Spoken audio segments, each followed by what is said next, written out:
Alô, gente de todo o Brasil. Graça e paz para todos vocês, meus queridos. Onde você estiver, somos uma família. Seja bem-vindo a este canal. Verdadeira graça do seu irmão em Cristo, Nilson Queiroz. Estamos juntos, estamos nessa. Fico muito feliz pelos seus comentários, meu irmão. Aí do Ceará, você sabe que é com você que eu estou falando. Você aí do Pernambuco, você sabe. Você do Rio Grande, de todos esses estados, você sabe que é com você que eu estou falando. Eu estou vendo aqui os comentários, sei, as pessoas que deixam os seus comentários aí, pode deixar os seus nomes, a sua cidade. Eu fico muito feliz por tudo isso. E a graça e a paz da parte de Cristo reina cada vez mais em vocês. E aqueles que ainda não é inscrito, aqueles que estão ainda em dúvida, porque eu nasci nessa, meus pais foi dessa, meu avô já é terceira, quarta geração. Meu irmão, a graça não é uma religião, a graça é uma verdade. Você não precisa deslocar para ir a lugar nenhum, porque Jesus disse à mulher samaritana que não é no templo e não é no monte que se adora a Deus. Você adora a Deus aonde você está. Agradece e engrandece a Deus. E o título da mensagem é essa. Há muitos loucos em cima dos púlpitos. Essa é a mensagem que eu tenho para nós. Porque há muitas pessoas que o lugar dele era para estar no hospício, era para estar no hospital de louco. E eles estão em cima de um púlpito fazendo o quê? Como esses ministérios, como esse povo aceita esses loucos em cima dos púlpitos? Tá cheio. Tem pessoas aí, tem muitos movimentos aí que é uma verdadeira loucura. Você entra lá dentro, você é sadia, ou sadio. Você entra lá dentro, você sai lá dentro louco, doido. Faz uma confusão na sua cabeça que dali a pouco você começa a acreditar que aquilo é verdade. Você começa a desacreditar deste livro, que esse livro não é verdade. Porque eles vivem de revelação. Fui para o céu, voltei do céu, falei com Deus, o anjo, estou vendo um anjo aqui dentro da igreja, e não sei o quê, um anjo falou comigo, porque um anjo, porque Deus, porque Jesus, porque... E as pessoas passam a acreditar nisso. Por que, irmão Nilson? Um louco em cima do púlpito. É o título da mensagem. Eu ouvi, agora, essa semana, num programa onde apareceu um pastor. Esse pastor, eu não vou falar o nome do ministério, que o ministério que ele era, eu pertenci também a esse ministério. E ele é um pastor de nome, mas para mim é uma pessoa louca, uma pessoa que não tem uma mentalidade. Porque a sabedoria do homem está aqui dentro. Ó. É aqui, ó. Deus trabalha aqui, ó. É aqui que Deus trabalha. Porque nós somos dominados pela mente. É a mente. E esse pastor veio a um programa e ele estava dando o seu depoimento. Perdão. Ele estava dando o seu depoimento, dando o seu testemunho. Eu gosto muito de mato. Eu gosto muito de ir na mata e ficar apreciando a mata. Eu tenho uma mata na minha fazenda. E eu vou lá, chego lá e eu fico naquela mata sozinho. Não levo ninguém comigo. E eu estava certa vez sentado debaixo de uma árvore. Eu vi umas folhas mexendo.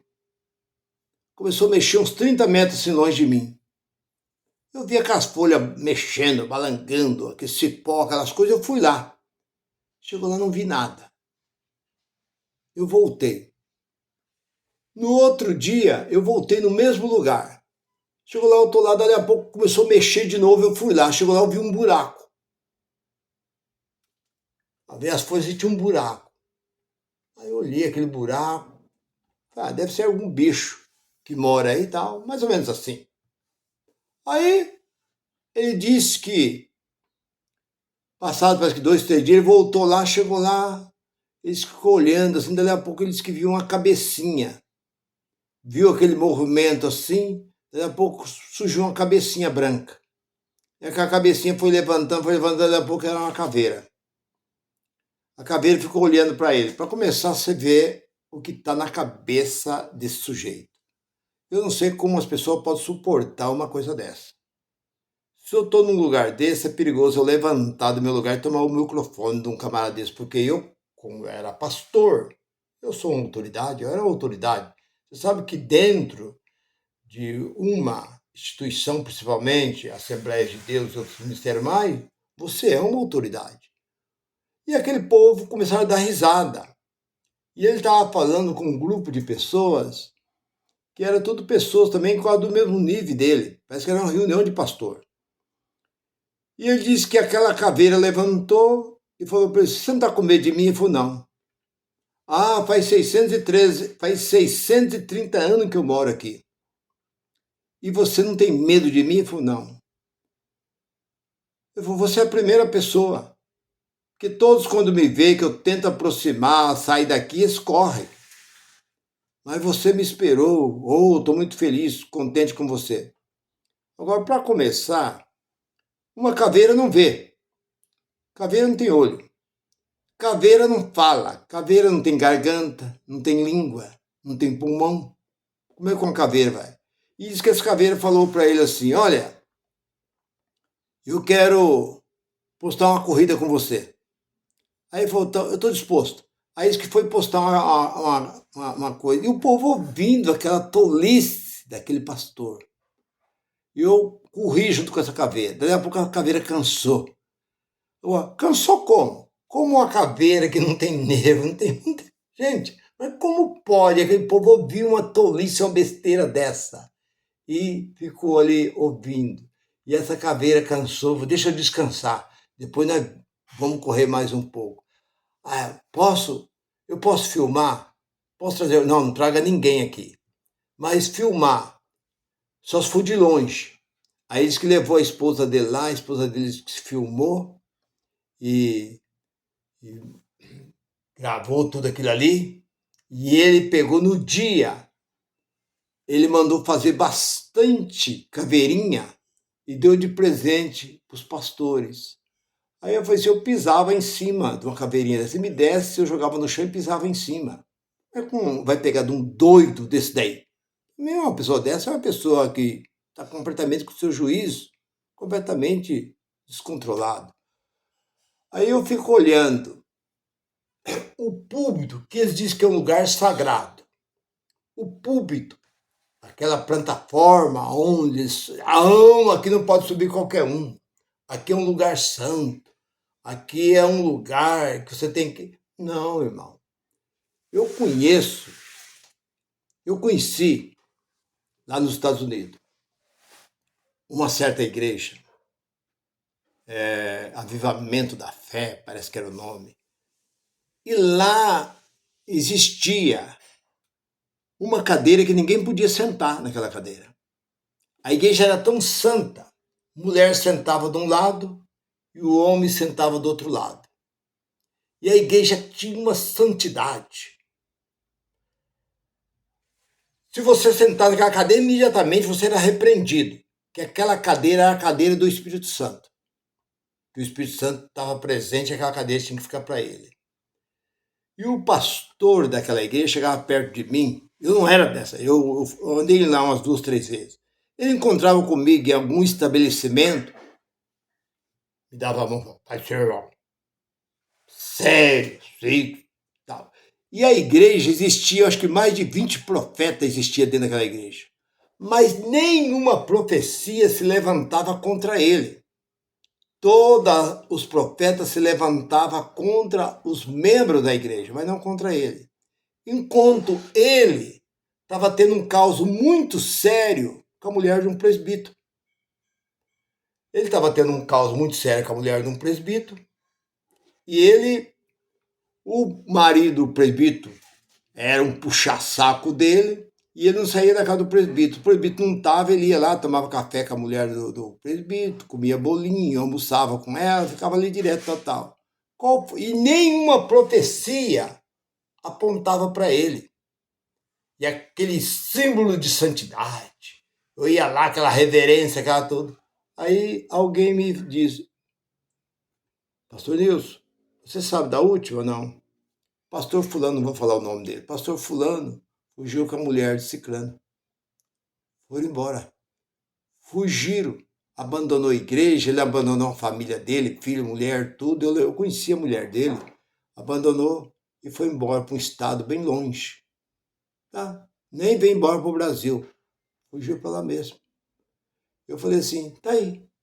Então você vê, se é um lugar santo, tão santo que a cadeira não podia sentar, que era do Espírito Santo, e o pastor cometendo adultério com a própria, como Davi fez com Betseba, que era a esposa de um general que era amigo de Davi. Davi fez isso e ainda mandou matar o marido. Assim, esse camarada, o presbítero tratava tão bem esse pastor, lavava o carro dele, e aquela coisa errada e tal, e ele traindo, e foge com a mulher do próprio presbítero. É o que você vê. Mas voltando para aquilo que eu estava dizendo. Então, este homem, dizendo que teve esse encontro com a caveira.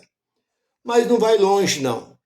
Eu conheço um outro caso de uma tal de bispa, por aí, que diz que essa mulher, ela tem um encontro com Deus, aliás, com Jesus. Ela disse que um dia desse, ela disse que viu um anjo veio visitar ela. E o anjo era um anjo chinês. Oxa, garganta. Era um anjo chinês. E esse anjo tinha uma trança longa, e o nome dele, esse anjo era o nome chinês, cara arredondada, aquele cabelo longo, trançado. Então, ela disse que esse anjo vinha ter com ela, direto. E ela, contando da história desse anjo, que ela recebia esse anjo direto.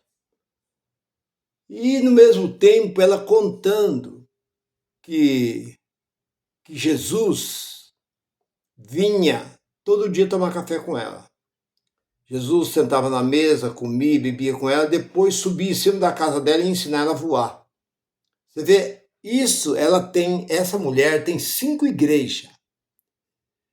E existe pessoas, eu vejo aí num programa chamado Voo da Coruja, eu estou sempre assistindo, todos os problemas que acontecem, as pessoas gravam e mandam para o programa passa, então não é uma mentira.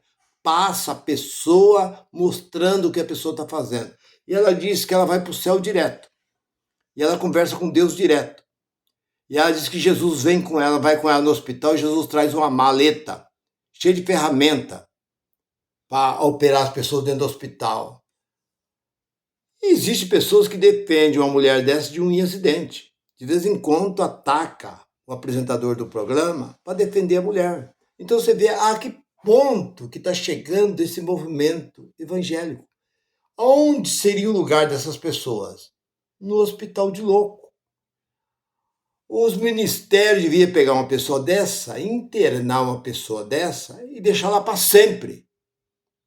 Porque uma pessoa dessa não pode viver no meio da sociedade. Agora, dentro de um lugar tão sério, que o povo vai lá para aprender e confiar que ali Deus está naquele lugar, na verdade é uma vergonha, uma coisa dessa. Que Jesus tira as ferramentas, abre a baliza e vem um anjo junto. Esse anjo que parecia chinês é Raio-X, que é o nome dele, Raio-X. Deu até o nome, Raio-X, esse chinês. Ele diz que vem junto, aí Jesus fala, pega a tua ferramenta. Aí vai lá, opera a pessoa. Desde quando você olha para este livro, bastava uma palavra. Pronto. Aonde Jesus chegava, Jesus usava alguma ferramenta para curar alguém? Os apóstolos usavam alguma ferramenta, alguma tesoura, faca, para costurar, para operar, usava algum remédio, usava nada, simplesmente. Você nunca viu na história deste livro Jesus passando óleo na cabeça de alguém, como hoje, tá cheio aí, esses charlatões, fica aí passando óleo na cabeça do povo aí, sendo que isso era uma prática que havia em Israel no tempo. Quem poderia fazer isso eram só os profetas. Os profetas podiam. Eles, quando consagravam o rei, quando consagravam, eles ungia com óleo. Mas quando o Espírito Santo veio, em Atos capítulo 2, ali acabou. Isso não existe mais, a unção. Porque a unção que derramava o profeta Samuel sobre a cabeça de Davi, sobre a cabeça do rei Saul, trazia dentro de um chifre de carneiro, aquele cheio de óleo, derramava sobre a cabeça. Ali estava simbolizando o Espírito Santo descendo sobre aquela pessoa. Mas em Atos capítulo 2 acabou essas coisas.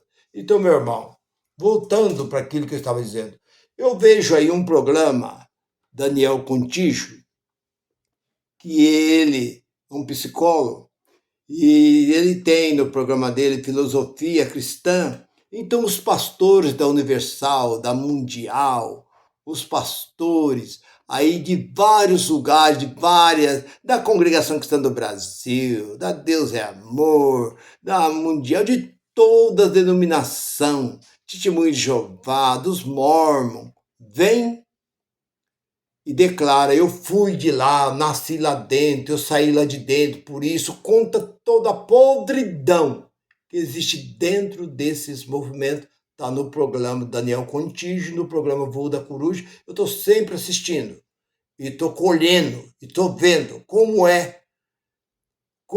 está acontecendo, porque não adianta você ficar olhando para a Globo, para a Record, para o SBT, para a Cultura. Essas emissoras, elas têm muitas outras coisas, elas estão envolvidas mais com os problemas que acontecem no Brasil, principalmente a parte política. Mas você quer saber dessas coisas, entra nesses programas que você vê, os homens vêm e declaram, eu fui da Universal. Eu nasci na Universal, eu nasci lá dentro da Mundial, eu era isso, era aquilo outro, eu saí por esse motivo, assim, fala toda, daquela outra, do Duque lá também, R. Soares, fala tudo o que aconteceu, fala e prova, tá aí no programa. Então eu vivo acompanhando e fico escandalizado, mas eu sei que isso é uma verdade, porque o apóstolo Paulo, ele mesmo fala que depois da minha partida, lá no capítulo 20 e 29 e 30 de Atos dos Apóstolos, depois da minha partida surgirão. Quem surgirão? Lobos cruel e devorador, que não popa nem mesmo o rebanho. E Jesus fala dos falsos. E de quando começou a acontecer esses falsos? Desde a época dele. Da época de Paulo. O apóstolo Paulo ia na frente pregando. Paulo, Apolo, Timóteo, vinha os falsos despregando o que Paulo estava pregando.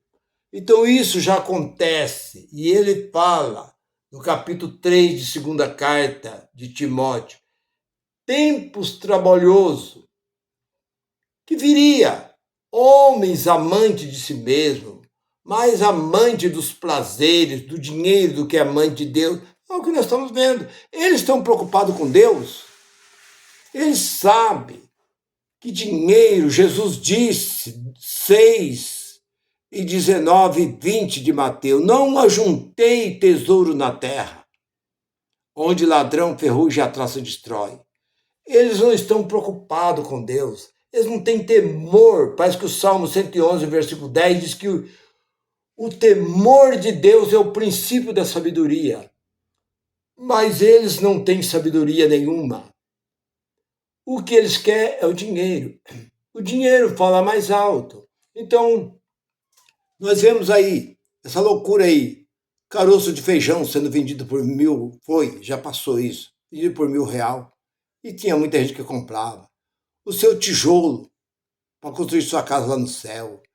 Você vê vendendo cajado, vendendo lenço, vendendo óleo, vendendo água, vendendo não sei o quê, vendendo rosa ungida, vendendo um monte de coisa. Agora vem esses camaradas aí dizendo que conversou com a caveira e fez amizade com a caveira. Aí no programa, só você entrar lá no programa você vai ver. Aí mostrando a outra missionária, aí uma tal de missionária, aí hoje ela é bispa Nadir. Essa bispa Nadir, você entra no canal dela, ela tem um canal. Eu estou falando isso porque ela tem um canal dela. Entra no canal dela e vê os absurdos que ela fala. E o povo bate palma. Então, quando você entra e fala da graça para eles não aceitam. Por quê? Porque a sua mente já está tomada pela mentira, pelo engano, já enraizou lá dentro. Eles acreditam. É a mesma coisa quando saiu aquele negócio de dente de ouro, tremendo, aquele tipo de unção. Quando você falava alguma coisa contra, a pessoa brigava com você, virava inimigo seu. Eu pergunto, cadê? Acabou. Nem se fala mais nisso. Cadê os grandes encontros com Deus? Dente de ouro. Cadê esses movimentos? G12. Onde estão esses movimentos? Acabou. Mas a palavra de Deus, que é espírito e verdade, permanece para sempre. Por isso que nós que somos da graça estamos aqui para desfazer. Não é para criticar. Nós estamos aqui para desfazer o que eles fizeram errado. Desatar esse nó que eles deram em vocês. Nós estamos tentando desatar este nó. Meu irmão e minha irmã, fique com esta palavra. E que a graça de Cristo resplandece sobre a vossa vida. Graça e paz para todos. Bye, bye.